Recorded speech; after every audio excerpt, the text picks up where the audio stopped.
A 32 male got caught cheating on my girlfriend and everything exploded. So yeah, I already know how this sounds. Another guy on Reddit who screwed up and wants strangers to tell him he's not the devil. But listen, this isn't your average I messed up story. Because when my girlfriend found out I was cheating, the fallout was so wild it felt like a Netflix series.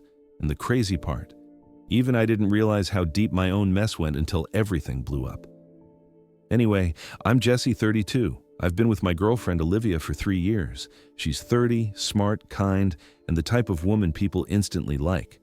My friends used to joke that I dated up. I agreed. I mean, I did okay for myself. But Olivia had her life together. Career, apartment, savings, all that adult stuff I pretend to understand. We met through mutual friends, started hanging out, and everything clicked. She was easy to be around, funny without trying, and somehow patient with my sarcastic sense of humor. For the first 2 years, things were great. Then year 3 came around, and I don't know. Something shifted. It wasn't her. It was me. She started getting serious about our future. She wanted to move in together, talk marriage, all that, and I panicked. Not because I didn't love her, I did, but because deep down, I was carrying a part of myself I'd never fully dealt with. See, I'd always been curious, but I shoved that curiosity way down, told myself it was just a phase, something from my early 20s that didn't mean anything. I never talked about it, not even with Olivia. Fast forward to about 6 months ago, Olivia and I were solid but comfortable. You know, like that stage where you love each other but the spark's on life support. Around that time, I reconnected with an old college friend, Craig. Craig was the kind of guy who could walk into a room and make it feel like a party. Loud laugh, easy smile, said whatever popped into his head. He'd been one of my closest friends back in the day before life happened, and we drifted apart. So when he hit me up one random Tuesday, saying he was in town, I figured, why not grab a drink? We met at this low-key bar near my place, and it was like no time had passed. He looked the same, just older, sharper.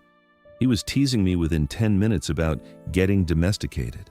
And maybe it's stupid, but it felt good, like he saw me before all the seriousness, before I became the responsible boyfriend. We talked, we laughed, we drank way too much, and that night, something in me cracked open. No, nothing happened that first time, but the energy between us was loud. There was this unspoken tension that I tried to ignore. When I got home, I felt guilty even though I technically hadn't done anything. Except I wanted to. The next time we hung out, I didn't bother lying to myself. I told Olivia I was grabbing beers with a friend, and I was. Just not in the way she thought. I don't even know how to explain it without sounding like a cliche. Craig made me feel free. He didn't judge me, didn't expect anything. He was fun, unpredictable, and made me laugh like I hadn't in years. One night turned into 2, then 3, then a routine. I'd see him after work, tell Olivia I was staying late, and spend hours just talking, joking, sometimes drinking, sometimes more. And before you ask, yeah, I knew I was cheating. But in my head, I kept separating the 2 parts of my life. Olivia was love, Craig was escape. Eventually, it crossed the line completely, and once it did, there was no going back. Thing is, I thought I was being careful. Olivia isn't nosy, and I never left obvious clues, or so I thought. Turns out I underestimated her and overestimated myself. It started small. She'd make casual comments like, "You've been working late a lot lately," or "You smell like someone else's cologne." I laughed it off, said the usual dumb lines. "It's from hugging my buddy goodbye." Work's been crazy. Whatever, but she's not stupid. She started watching me closer, asking more questions. And one day, she asked if I'd mind if she dropped by my office with lunch. Instant panic. Because there was no office lunch. I was with Craig that day. I made up some excuse about meetings and told her not to worry. She said okay, but I could tell she didn't buy it. That weekend, things felt off. She was quiet, watching me like she was waiting for me to slip. And I did. The next Tuesday, Craig texted me mid-morning. "Come over, got something you'll like." I should have ignored it, but of course, I didn't. We spent the afternoon together. I left my phone charging on his kitchen counter. We were laughing, being stupid, when I realized I'd missed 3 calls and a text from Olivia. My stomach dropped. The text said, "Hey, just got to your office. Your coworker said you left early. Where are you?" I stared at it like it might rewrite itself if I blinked hard enough. Craig looked at me and said, "You should probably answer that." I just muttered, "Yeah," but my brain was already running laps. I texted her back, "Sorry, went out for a late lunch. Call you in a bit." Then I made the dumbest move ever. I forgot to close my messages. When Olivia finally confronted me, it wasn't like in the movies. No screaming, no crying at first. She was calm. Too calm. She just asked, "Who's Craig?" I froze, tried to act confused, said, "He's just a friend." But she already knew. She'd seen the texts. She'd gone through my phone the night before, apparently while I was in the shower, and found our messages. Not the explicit ones, thank God, but enough to piece it together. She'd spent the whole day pretending to act normal, just to see if I'd lie to her face. And I did. The silence that followed was worse than any yelling could have been. She just stared at me, and for the first time, I saw actual disappointment. Like she wasn't even angry, just done. Then came the part that twisted the knife deeper. She said, "You could have just told me.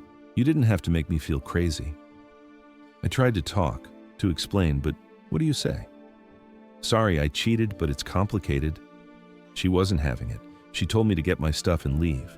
I slept at Craig's that night, which was ironic because the reason I cheated ended up being the only person who would take me in after I blew everything up.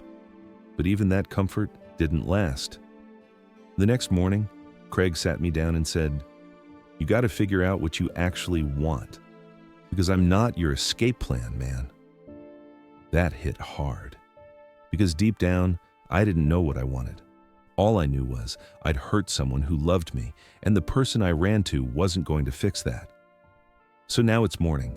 I'm hungover on Craig's couch, trying to act like everything's fine, except it's not.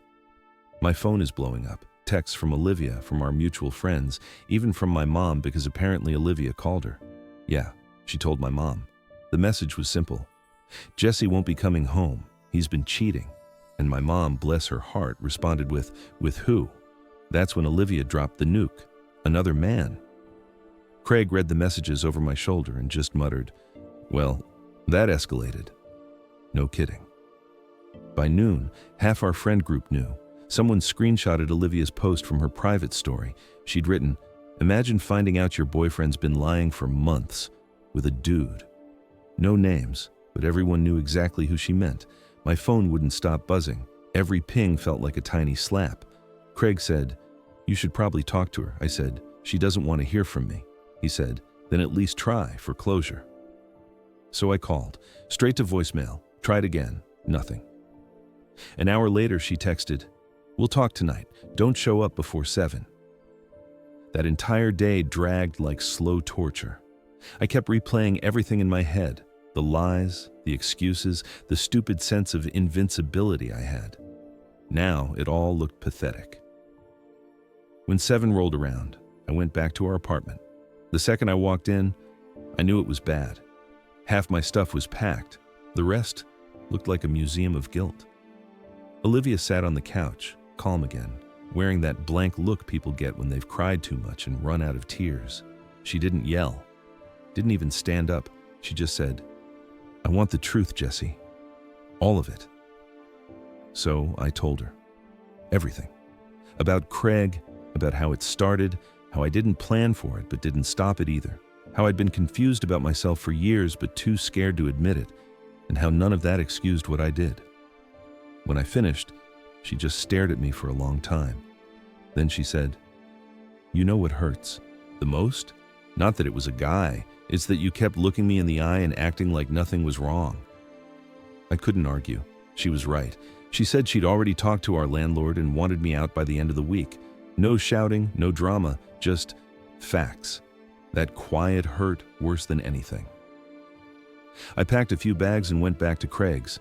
He tried to make it easy, cracking jokes like, "Guess I'm your rebound and your roommate now." But even he could tell I was spiraling. The next few days were a blur. Friends texting me mixed reactions, some supportive, some disgusted, most just confused. I got every version of, "Wait, so you're gay now?" and "Bro, what?" The truth was, I didn't even know how to label it.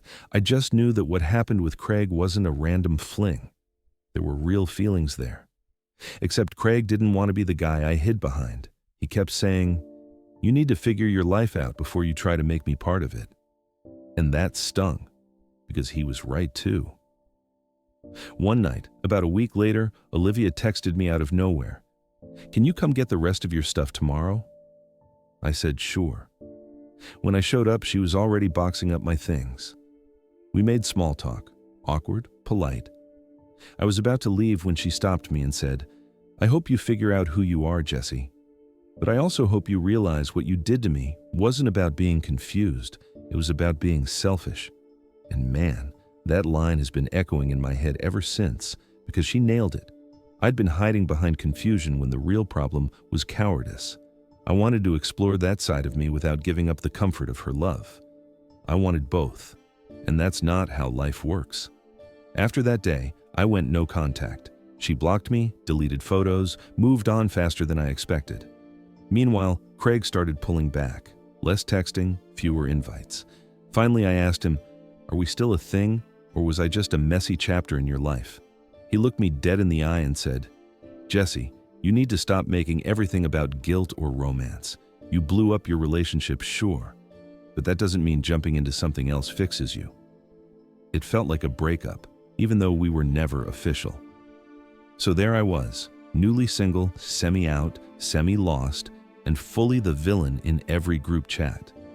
And honestly, for the first time in my life, I didn't have anyone to hide behind. That forced me to start looking at myself for real. I started therapy. Yeah, the kind of cliche every Reddit story ends with, but I actually did. Turns out, I had been living two lives for years. The good boyfriend mask and the confused guy secret. When I finally dropped both, I realized I didn't hate myself anymore. I just hated what I'd done. Weeks turned into months. Olivia never reached out again. Craig moved to another city for work. We still talk occasionally, but it's friendly now, distant. And me? I'm learning to be honest, especially when it's uncomfortable. I told my mom everything. That was its own chaos. She cried, hugged me, then said, "Next time, just don't lie to the person you love." Simple, brutal, true.